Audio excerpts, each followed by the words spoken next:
back out of here, this firewall, I took that too.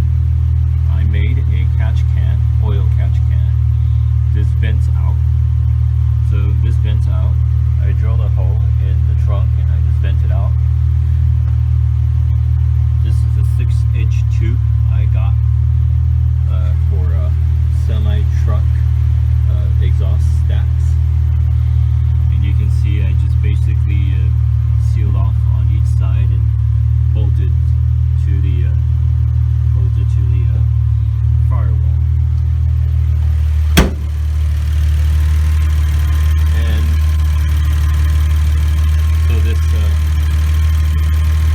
if you're gonna do this, make sure this doesn't leak any air. It will mess with your throttle and you won't be able to start the motor. And so I didn't want to take this off, and I didn't want to take any chances.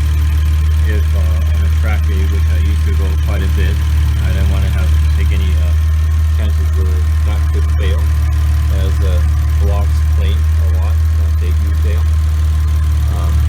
I don't know, but if you have an older 986 and you're worried about this problem, then here's a solution.